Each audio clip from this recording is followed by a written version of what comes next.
Hello, everybody. In the previous lecture, I have discussed the grand canonical distribution, which gives you the probability to find the system in a given microstate with a given number of particles. The system finds itself in particle and heat contact, heat contact with a heat bath. So it can exchange particles and heat with a much bigger system, the heat bath. And the microscopic state of this system, even though the system is much smaller than the heat bath, it may still contain a large number of particles, even 10 to the 10th or 10 to the 20th.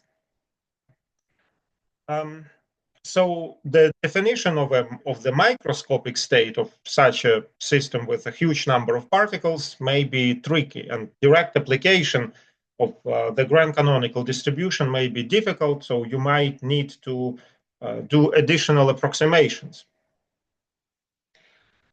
The situation becomes much simpler if you can neglect interaction between the particles. Then what you are dealing with, your system turns into the so-called ideal gas. Ideal gas is a gas where you can neglect interaction between its atoms or particles. In particular, we will be discussing the ideal gas of electrons. Now, even though the interaction between the electrons is neglected, electrons still must respect Pauli's exclusion principle. That is, you can only have 1 or 0 electrons per quantum state, where quantum states are labeled by quantum numbers. One of those quantum numbers is, of course, the electron spin, which can be either up or down. So Fermi-Dirac distribution is the probability for an electron to occupy a particular quantum state, single particle quantum state, in a metal or in a semiconductor, in our context. Then I will introduce Boltzmann's approximation to the Fermi-Dirac distribution, which is the classical approximation, where Pauli exclusion principle is not included.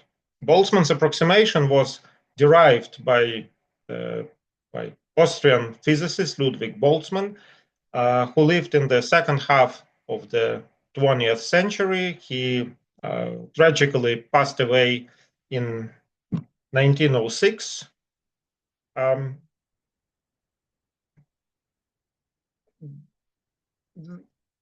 So he did witness the birth of quantum mechanics. I'm sure he read the paper by Max Planck, in which Max Planck presented his successful theory of blackbody radiation. In fact, Boltzmann also is credited for deriving the intensity of blackbody radiation. He proved that the intensity of blackbody radiation is proportional to the temperature of the blackbody raised to the power 4. So this is the so-called Stefan-Boltzmann law. All right, but I'm digressing. All right, so but Boltzmann did not witness the papers, didn't read the papers by Schrödinger, Heisenberg, Born, Dirac, and so forth. Those papers appeared later. Boltzmann didn't even read the paper of Niels Bohr, which was published on the spectrum of hydrogen, Bohr's model of hydrogen that we discussed in our second lecture, if my memory is correct. So that paper was published in 1913. Anyway, then I will tell you a little bit about the parameter that enters the Fermi-Dirac distribution, Fermi energy. Now, Fermi energy is another name for chemical potential. And let me say from the outset that in most of the statistical physics literature, including solid-state literature, Fermi energy is defined as the chemical potential in the limit temperature goes to absolute zero. In semiconductor physics, Fermi energy is just another name for the chemical potential, as I said, and it can depend on temperature, not just at temperature equals zero, but at any temperature. The Fermi energy is the chemical potential depending on temperature. And finally, like the case of zero temperature is particularly simple, and I will discuss this case, how to calculate, how to determine the Fermi energy at zero temperature, at least in principle. All right, so let's begin. It does not move on to the next slide. Aha, yes, it does. So when we were discussing the grand canonical distribution, I introduced the concept of a system. The system is something, for example, a bottle. Okay, imagine a bottle in this room. The bottle exchanges heat with the air in the room. The heat exchange proceeds predominantly through the wall of the bottle, through the material, but also the bottle has a narrow bottleneck through which it can exchange particles with the air of the room, in the room. So, but this is not, and we call this bottle the system, like as an example of the system. But the concept of the system is broader than that. The only condition that we impose on the entity to be able to qualify it as the system is that it can exchange heat and particles with the heat bath. That's one condition. And the second condition is that the system should contain much, much, much fewer particles and much, much, much less energy than the heat bath. So that if you remove the system, the heat bath will not notice it. No big change will happen in the heat bath. Now, in semiconductors, as well as in metals, the simplest model of electrons is to view them as approximately non-interacting. Now, of course, electrons do interact with each other because nobody can turn off Coulomb repulsion of negative charges. Electrons are negatively charged. In addition to other electrons, a particular electron also interacts with the crystal lattice, with the ions which form the crystal lattice and which are arranged periodically in space. Now, at the simplest level of approximation, we can focus on a single electron and replace the rest of the electrons of the solid by a uniformly charged negative background. And this negative background does not... Okay, so this is one way of doing this. If we want to be a little bit more precise, we can treat the other electrons as an extra effective potential that depends on space, some averaged out potential, the mean field potential. And it would be really strange if this mean field potential produced by other electrons were not periodic in space. It should have the same lattice periodicity as the potential created by the ions of the crystal lattice. So a particular electron finds itself in a periodic potential which is generated by the ions of the crystal lattice and by other electrons. This mean field theory, I'm not saying that this calculation, this approximation is simple, but we have tools to perform these calculations. They are offered by what is called the density functional theory, a very successful model that allows you to predict, well, many things, calculate many things in both solid state physics and in chemistry. or density functional theory. The interested students may look it up. For our purposes, it is enough to say that such a calculation of the effective periodic potential for a single, in which a single electron finds itself, is possible. Now, if we have this periodic potential, even though we do not know exactly what it is right now, but we do not need to, we just enough to say that it exists, we can formulate and solve the single electron Schrödinger's equation. We will get the energy spectrum of a single electron. That energy spectrum will depend, the energies will depend on quantum states. Quantum states will be labeled by an index, let's call this index alpha. So there will be a quantum number labeling these quantum states. In the next lecture, I will tell you what exactly this quantum state label is. Well, it is a collection of the band index and the crystal momentum, and also the spin, but okay, I'm running ahead. All right, so we will have some quantum states labeled with the index alpha.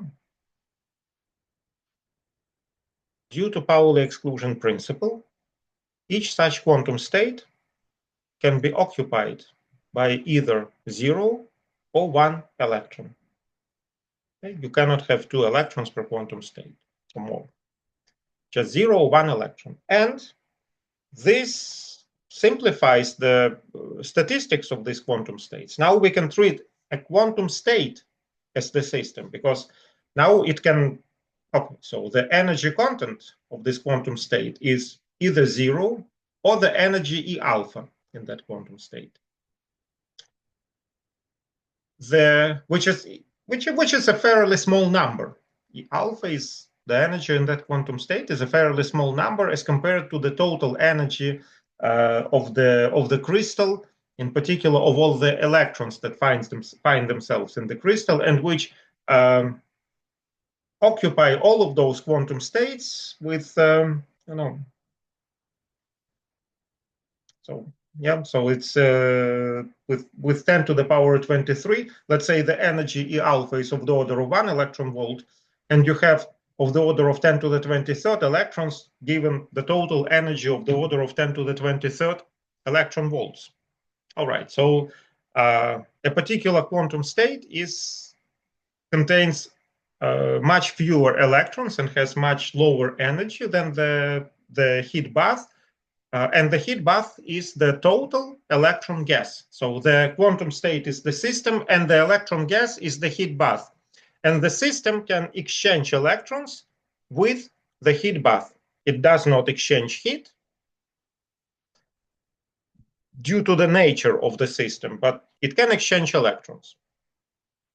And of course, the system can have either 0 or 1 electron, as I said earlier.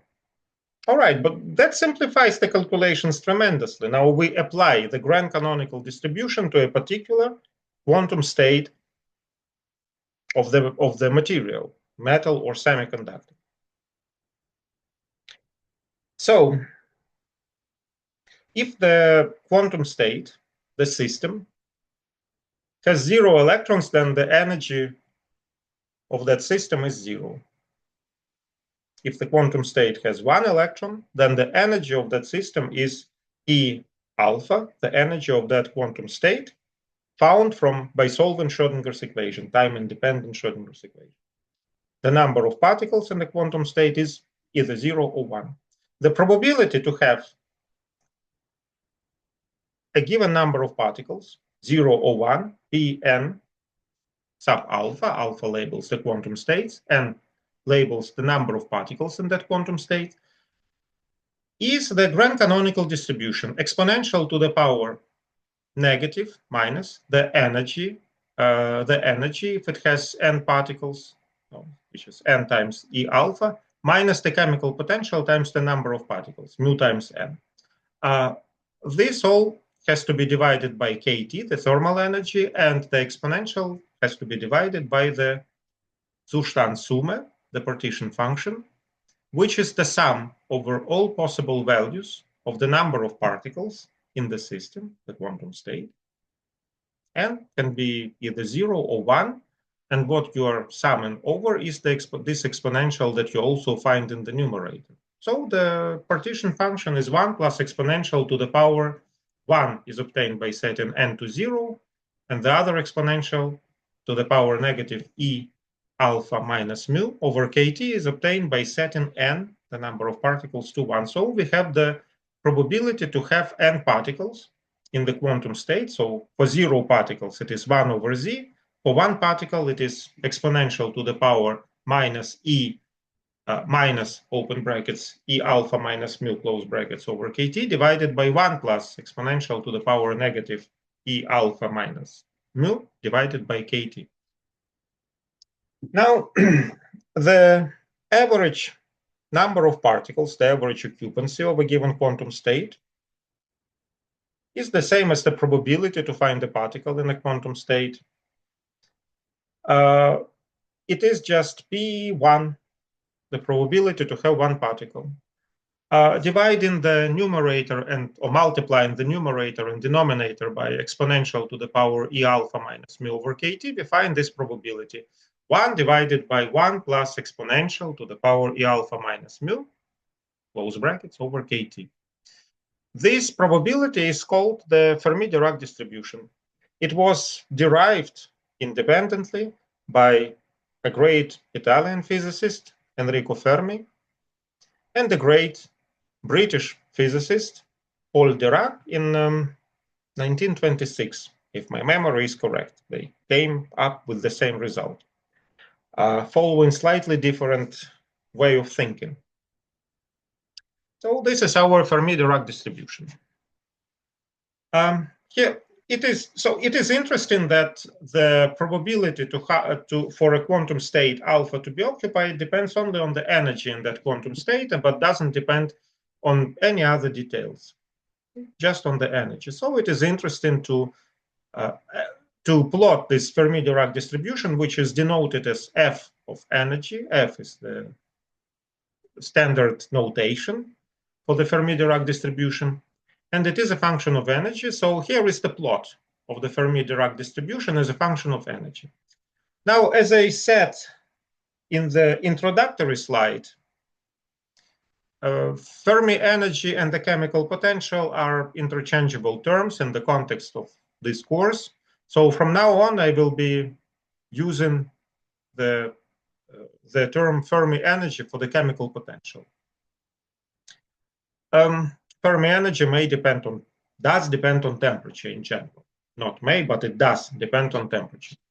All right, so here on the x-axis we have energy, on the y-axis we have the Fermi-Dirac distribution.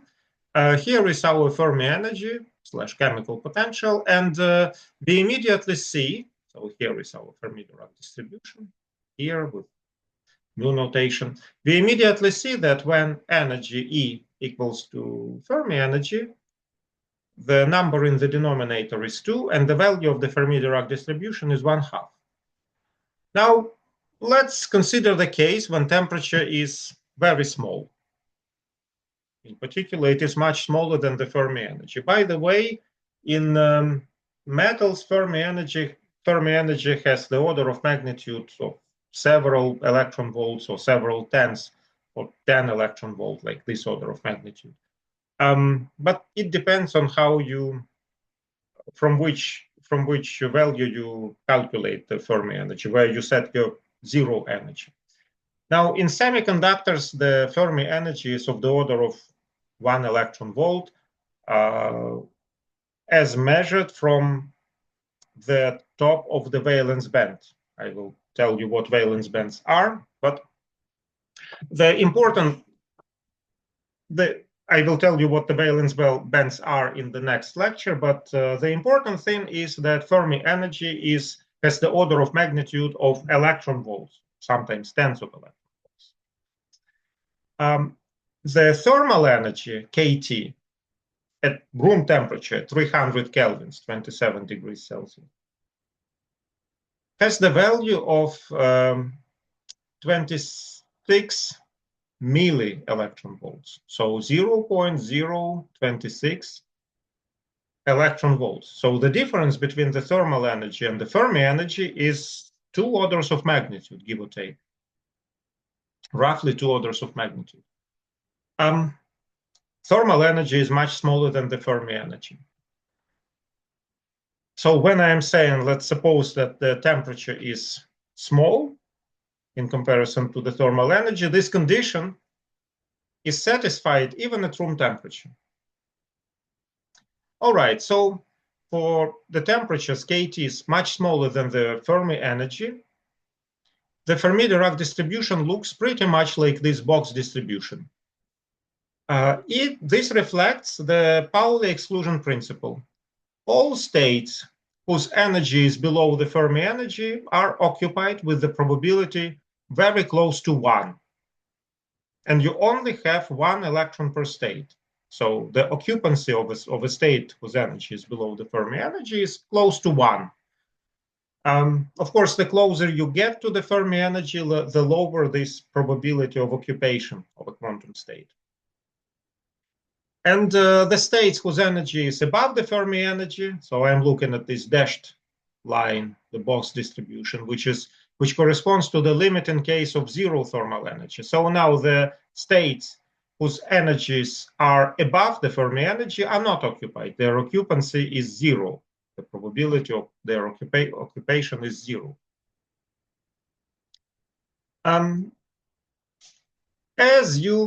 And this also follows mathematically from this formula. If KT is small, then 1 over KT is big.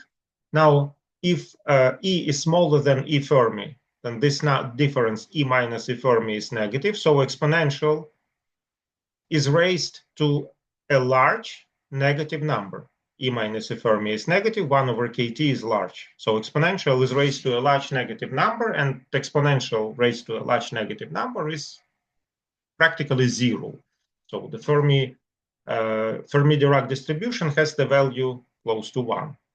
If energy is even slightly bigger than the Fermi energy, but the difference E minus E Fermi is smaller than KT by at least, let's say, the factor of 10, then exponential is raised to a large positive number.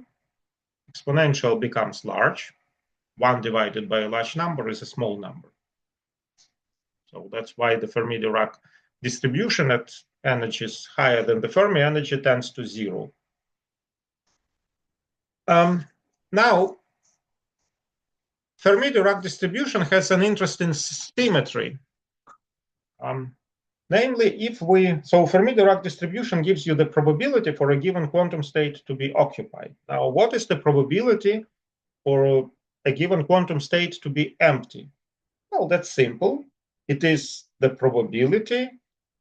It is 1 minus the probability to be occupied, because the state can be either occupied or empty, and the probabilities of the two situations should add up to 1. So the probability to be empty is 1 minus probability to be occupied. And if you do the math, subtract the Fermi-Dirac distribution from 1 and do a simple algebraic calculation, you will find that the probability to be empty has the forms very, very similar to the Fermi-Dirac distribution itself. The only difference is that the argument of the exponential in the denominator has the opposite sign in the probability to be empty than in the probability to be occupied. So for occupation probability, it is E minus E Fermi. For empty probability, for the probability to be empty, it is E Fermi minus E.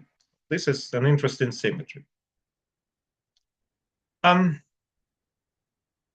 right, so let's move on. Boltzmann's approximation. So Boltzmann's approximation gives you the probability to find an electron in a quantum state if you lift the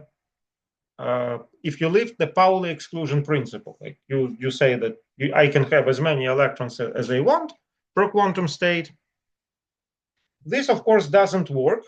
This lift in Pauli exclusion principle is false for energies below the Fermi energy, but higher energies higher than the Fermi energy, when the occupation probability is small anyway, it might be, Pauli exclusion principle might not be such an important thing for these high energy states. Now, how high should those energy states be? We have 1 plus exponential in the denominator of the Fermi-Dirac distribution. Exponential is a very strong function. It is stronger than any power, any polynomial function. Stronger than exponential to the power x is stronger than x to the power 1 million. Eventually, exponential will be greater than x to the power 1 million as you increase x. So some numbers that I recommend that you memorize: exponential to the power 2.3 is 10. Exponential to the power negative 2.3 is 1/10. Of course, this is approximately. I just do not remember the remaining significant figures. 2.3. E to the power 3 is close to 20. So e to the power 4.6 is already 100. If you increase the value of the argument by 2.3, the value of the exponential increases by 10 times, roughly speaking. So you will find in physics literature pretty often this interesting symbol, bigger, bigger. So, of course, you are familiar with this symbol, which means bigger. And then there is this symbol, which means much bigger, much greater. In physics, this much greater symbol has a specific, concrete meaning, mathematical meaning. When we write this symbol, we mean that one number is greater than the other number by at least an order of magnitude, that is, by at least 10 times. And if you have a sum of two numbers or a difference of two numbers which differ by at least an order of magnitude, that is, one number is much greater in magnitude than the other number, then the smaller number can typically be neglected relative to the greater number. Okay, so 100 plus 1 is approximately 101, but who cares about that extra 1?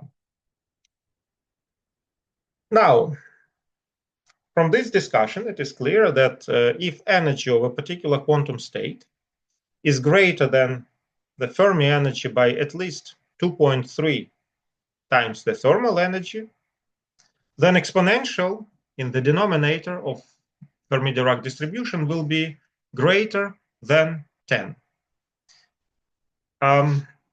In that case, you can neglect this 1 in the denominator of the Fermi-Dirac distribution and approximate the Fermi-Dirac distribution as 1 divided by exponential to the power e minus e Fermi over kT, which is, of course, the same as exponential to the negative e minus e Fermi over kT. And this is Boltzmann's approximation. So for states whose energy is greater than Fermi energy by at least 2.3 kT, Boltzmann's approximation is represented by this dashed line. And you see that, so if this is the Fermi energy, of course, as you approach Fermi energy, Boltzmann's approximation greatly deviates from the true Fermi-Dirac distribution. But as you increase your energy, Boltzmann's approximation and the true Fermi-Dirac distribution, they agree very nicely with each other. Now, how about the probability for a state to be empty? The probability for a state to be empty, as discussed in the previous slide, here it is again, is 1 divided by 1 plus exponential to the power e Fermi minus e over kT, where e is the energy of that single electron, single particle state. And now, if the difference e Fermi minus e over kT exceeds 2.3 thermal energies, that is, the energy of the state is smaller than Fermi energy minus 2.3 kT, then the exponential exceeds in the denominator of this expression of the probability to be empty. The exponential exceeds the value 10. You can neglect 1. And this is what you get for the probability for a state to be empty, provided that the energy of that state, again, is smaller than the Fermi energy minus 2.3 kT. And so for lower energy states, the Fermi-Dirac distribution can be approximated as, like, look at this formula, 1 minus Fermi energy is the probability to be empty, and it is approximated with this exponential. So Fermi-Dirac distribution for low energy states can be approximated as 1 minus this exponential. Here it is. And again, we see that as you approach the Fermi energy right here, this approximation, 1 minus exponential to the power E minus E Fermi over kT, deviates greatly from the true Fermi-Dirac distribution. Fermi-Dirac distribution has this spreading around the Fermi energy, and the width of this spreading is of the order of thermal energy. But at lower energies, the agreement becomes pretty good.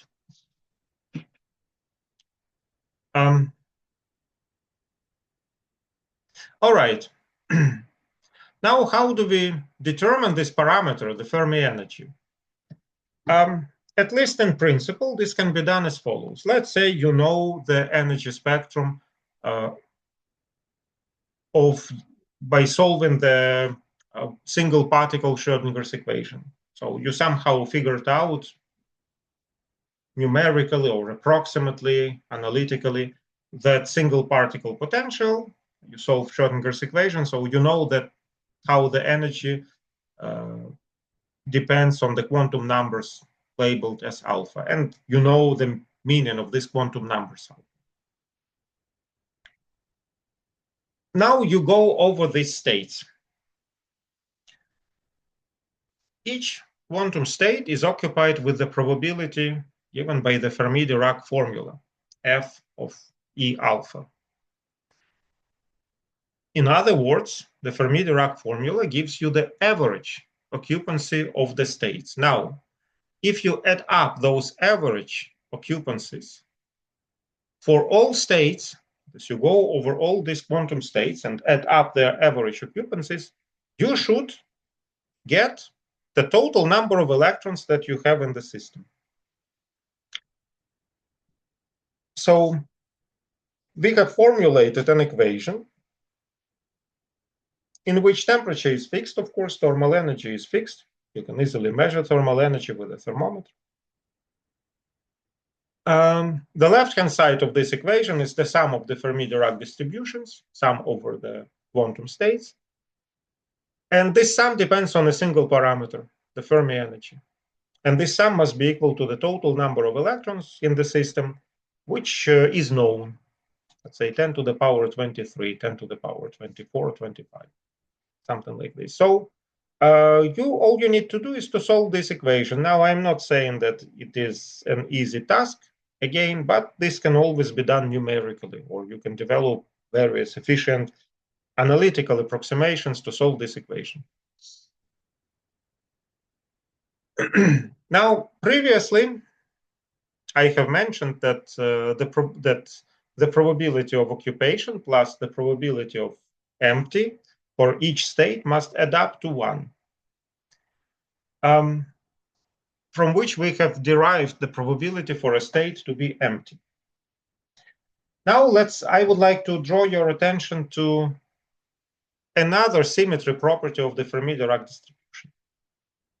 Consider two states, one of which has the energy higher than the Fermi energy by a specific amount delta E, and the other state has the energy lower than the Fermi energy by a specific amount, by the same amount delta E. So these two states are located symmetrically relative to the Fermi energy, which is in the middle on the energy state.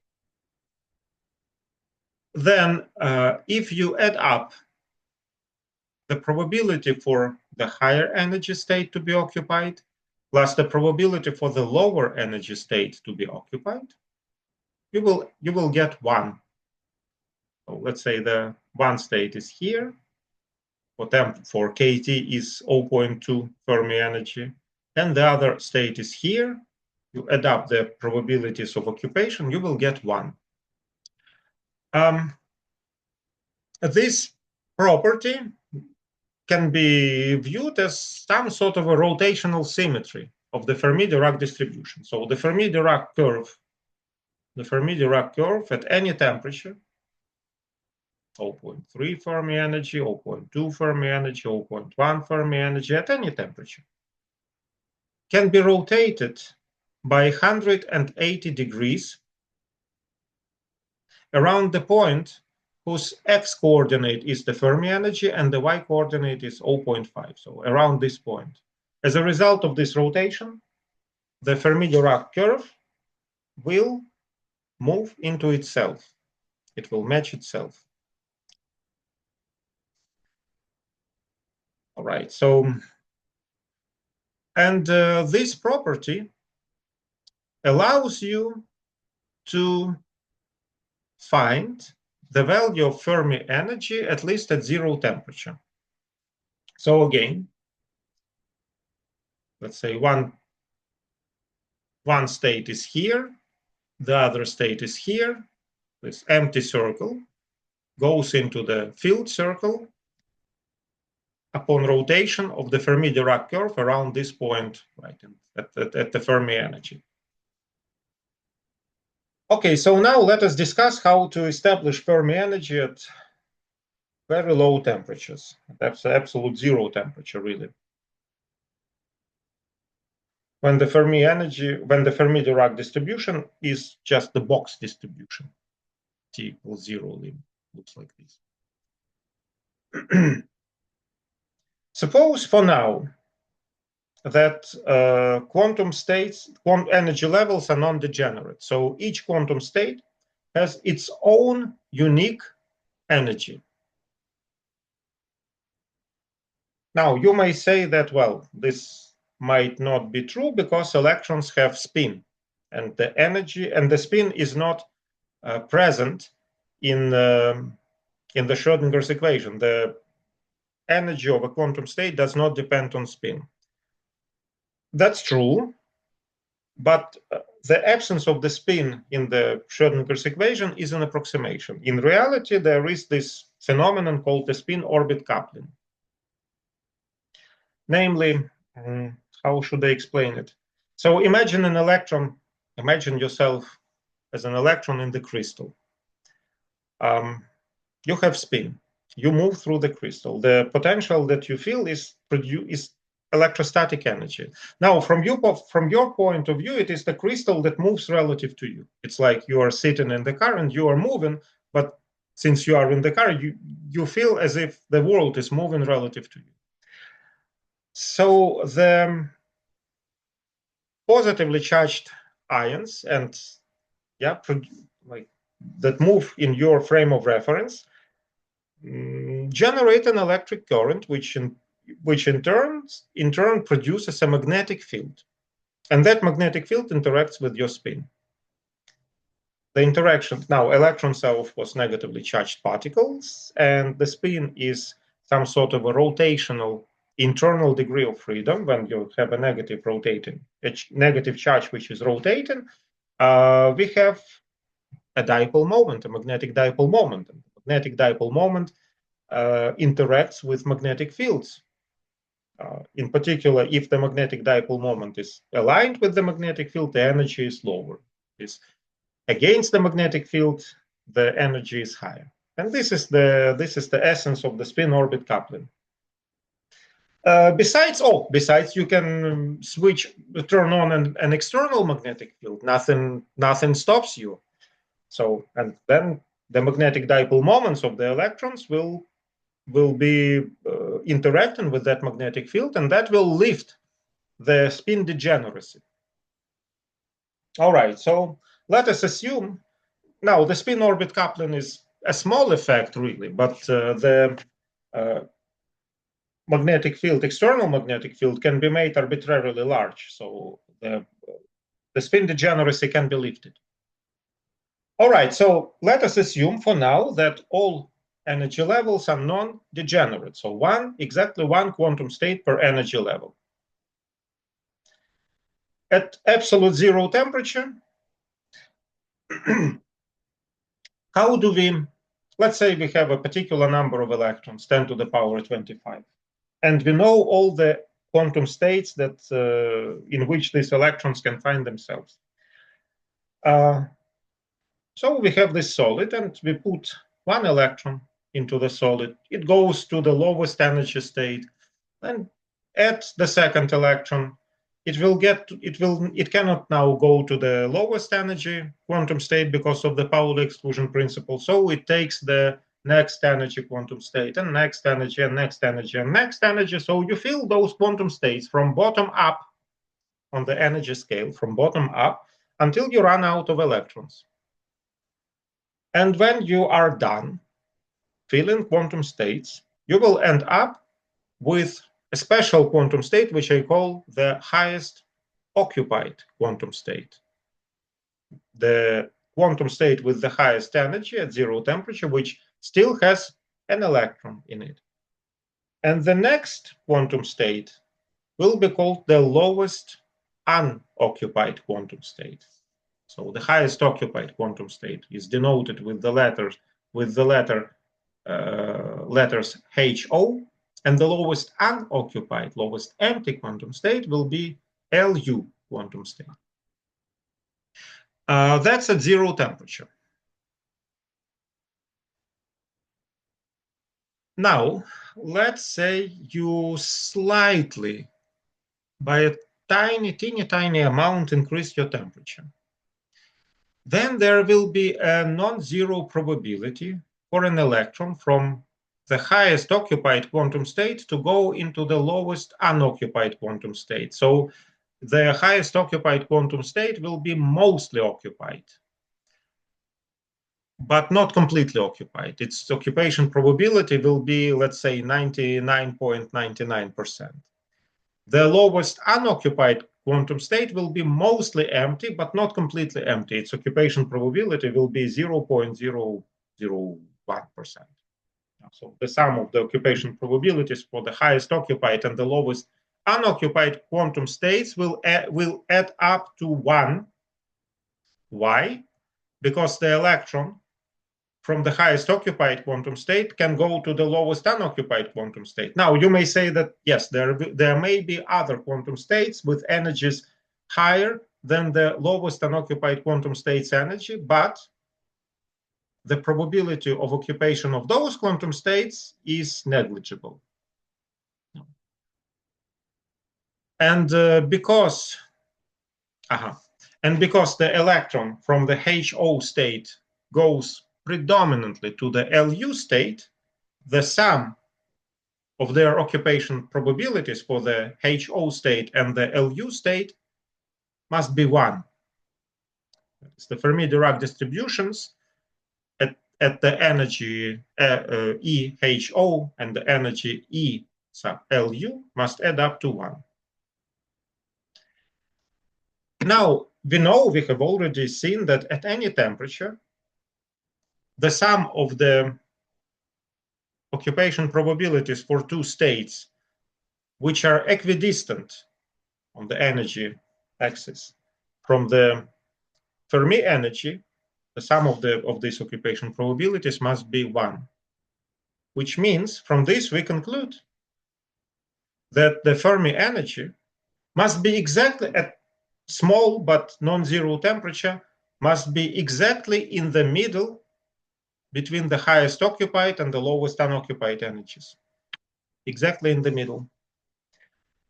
And of course, this should also hold when the temperature has the value 0.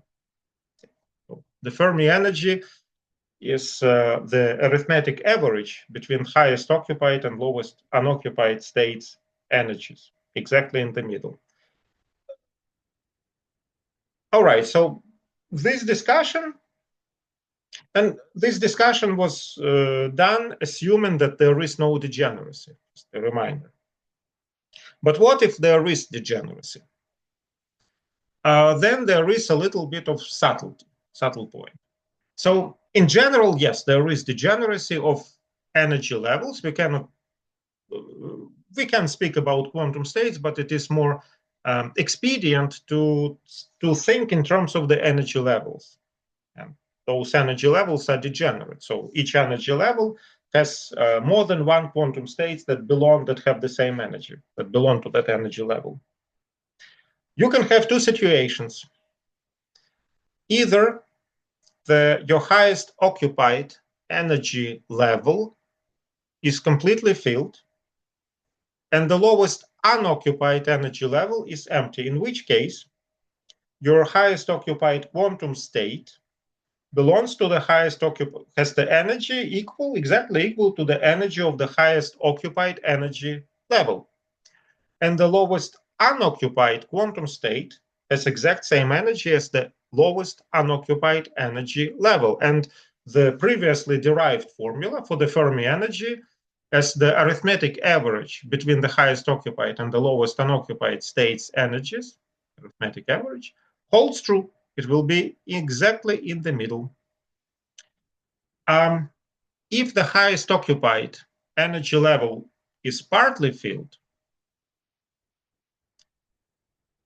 then the highest occupied quantum state belongs to this highest occupied energy level, but also lowest unoccupied quantum state belongs to the same energy level. So the energies of the lowest unoccupied and the highest occupied quantum states are the same, which means that the Fermi energy equals the energy of the highest partly occupied energy level. Now, my friends, we are done with statistical physics. And now it's time to add just one more piece of information, the band theory of solids, which will be the subject of the next lecture. And then we will start discussing semiconductors per se. Thank you all very much for your kind attention. Goodbye.